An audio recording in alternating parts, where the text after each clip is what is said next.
नमस्कार, MB news म्हणजे महाराष्ट्रातील बातमीपत्रामध्ये आपले स्वागत आहे। बातमी बघण्यापूर्वी आमच्या चॅनलला लाईक आणि सबस्क्राइब करायला विसरू नका। तर बघूया आजची विशेष बातमी। वंचित बहुजन आघाडीला नुकत्याच झालेल्या विधानसभा निवडणुकीमध्ये अपयश आले असता तसेच आपला पक्ष कुठे कमी पडला या सर्वांवर सकारात्मक विचारमंथन घडून यावे यासाठी अमरावती येथे चिंतन बैठक बोलविण्यात आली।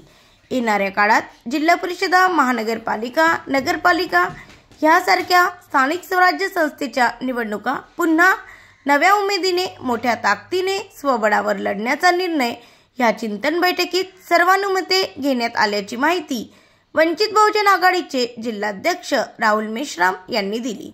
ब्युरो रिपोर्ट, एमबी न्यूज, महाराष्ट्रातील बातमीपत्र, अमरावती।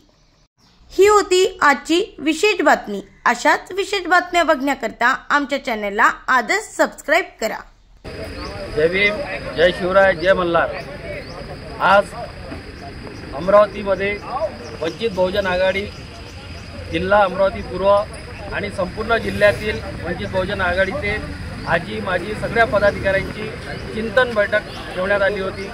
चिंतन बैठकमध्ये विधानसभेत जे काही परिणाम आले त्याचे कारणं आणि त्यावरती उपाययोजना ह्या सगळ्या बैठकीमध्ये ठरवण्यात आल्या आणि येणाऱ्या महानगरपालिका, जिल्हा परिषद, पंचायत समितीमध्ये वंचित बहुजन आघाडी आणखी जोराने लढायला तयार राहील हा आज निर्णय पक्का करण्यात आला आणि येणाऱ्या निवडणुकीत आम्ही परत सगळेजण संघर्ष करून यश निश्चितच खेचून आणू एवढंच मी सगळ्यांना सांगतो। जय भीम, जय शिवराय, जय मल्हार।